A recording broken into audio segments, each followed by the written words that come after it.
You seem quite optimistic. It's a rare and precious attitude in these difficult times. I'm convinced that this epidemic is a test of endurance and dedication for us men of science. Questions remain about our capacity to resolve the situation. True. Last summer, during the first wave of the epidemic, I used to joke with Milton about the extra work. We're not smiling now.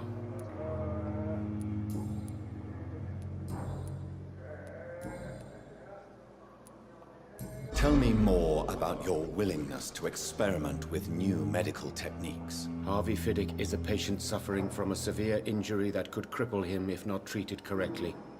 I'm convinced your blood transfusion technique could help him. What is it you really want? To save him, or to prove your point? Fair question. I want nothing but to save my patient, Dr. Reed. Especially since I know Mr. Fiddick's story. Tell me Mr. Fiddick's story. Our first diagnosis was compromised because Mr. Fiddick lied to us about the real origin of his injury. He first claimed it was an accident. But why would he hide such crucial information from us? Because he is a proud father, ashamed of putting his children at risk because of his own negligence. This personal involvement could also appear to be a lack of impartiality. You must know that a good surgeon must remain neutral. I agree. But that does not excuse Dr. Ackroyd's behavior, a man who did not even take time to converse with his patient. Do you think keeping his distance was a mistake? All I know is that I'm taking care of human beings, with desires, hopes, and fears. Not some biological machine comprised of blood, bones, and flesh.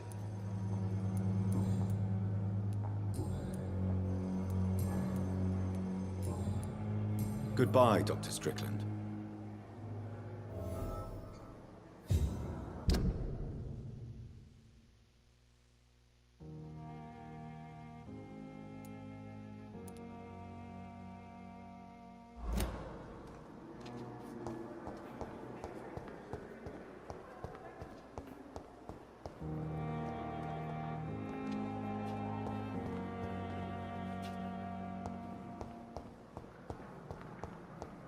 You are going to reveal all your secrets to me.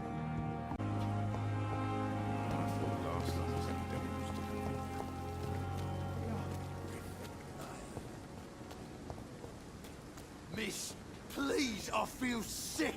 Get over here now. Hey, Doc.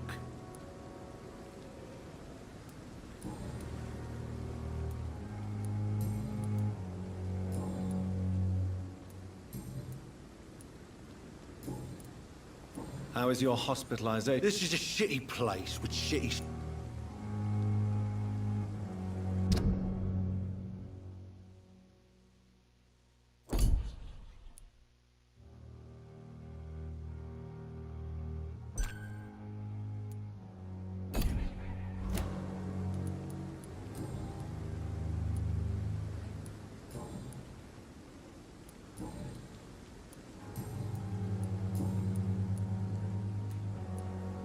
How is your hospitalization going, Mr. Cox? This is a shitty place with shitty staff.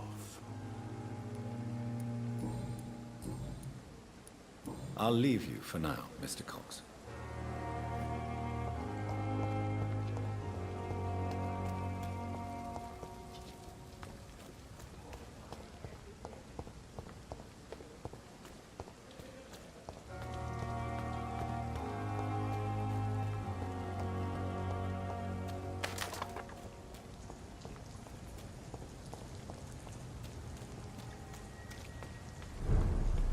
Last warning, sir!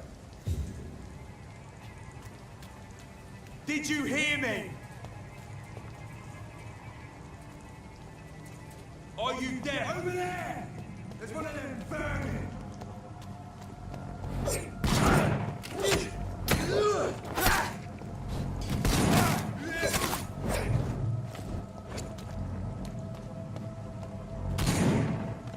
I'll put an end to you!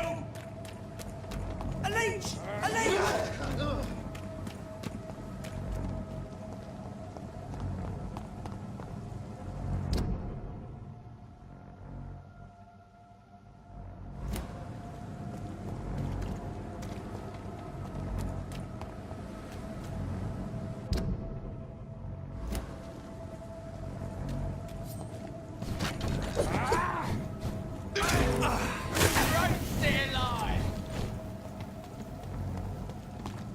Cross the links, boys!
Opium is one of the main ingredients of Strickland's medication.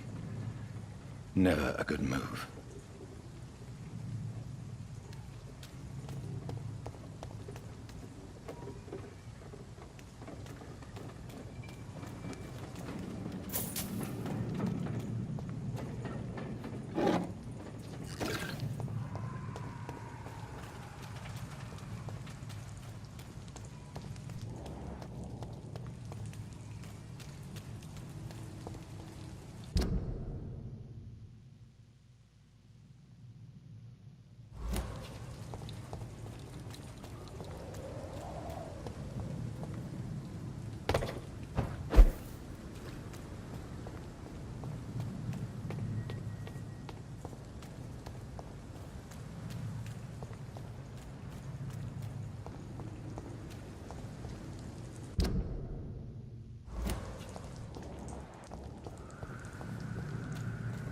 Go back home, idiot!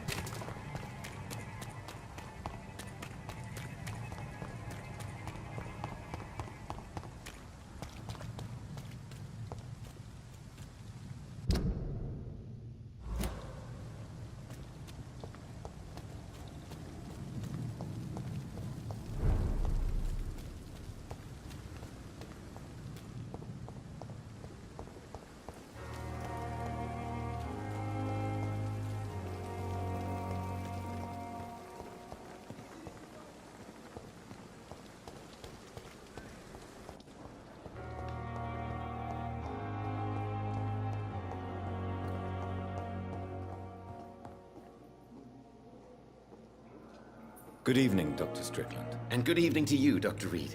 Can I be of any help? I located the shop, but it was vandalized, and the owner is missing. All I found was your order. I was afraid of such bad news.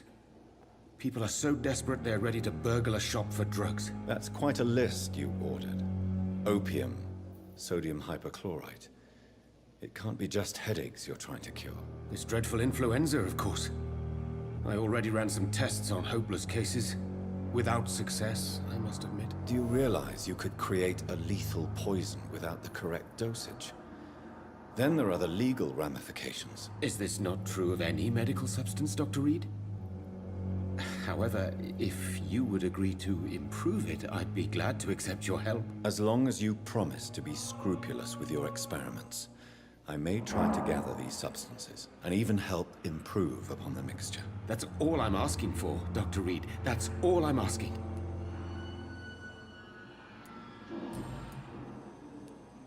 I want to know about these secret tests you run, and if they can save people from this epidemic. Speak to me now, Thoreau. I know I may sound presumptuous, but I'm just following your steps, Dr. Reed. I'm casting away the shadows of ignorance by daring to face them. Self-confidence is essential in our line of work, my young colleague, but only if tempered with the correct amount of cynicism. But you never doubt yourself, Dr. Reed. I've read all your articles and books. You performed the most daring research during the war. You have my support, Dr. Strickland. I know exactly what it feels like to battle an unknown disease, with only your mind and force of will to help you. Thank you, Dr. Reed. You don't know what that means to me. Goodbye, Dr. Strickland. I can't let Strickland put his patients at risk with opium. Perhaps an adjusted formula will deliver.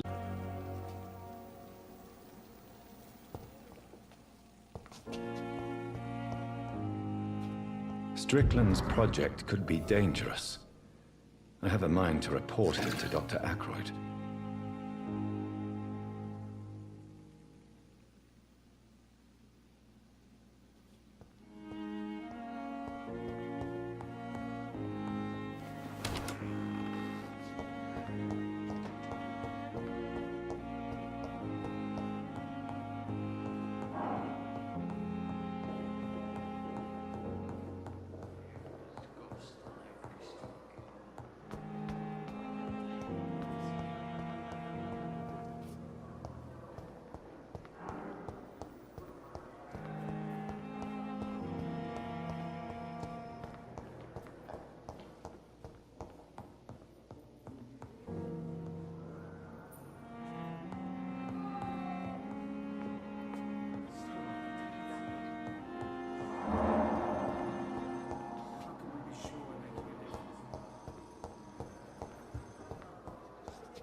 Good evening, Dr. Strickland. And good evening to you, Dr. Reed. Can I be of any help?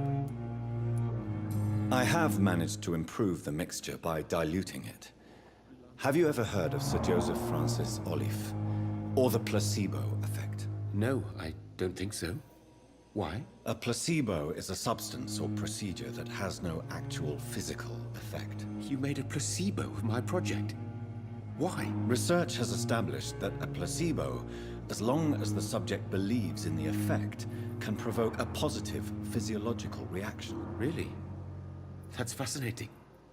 And you want me to, what, administer the placebo and see what occurs? Something like that, yes. Well, I'm a bit surprised, but I trust you, Dr. Reed. Please take the key to my cabinet and put this placebo there for future use.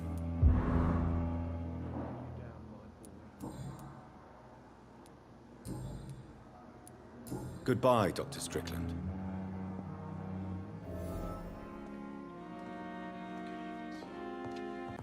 Don't waste your time with me.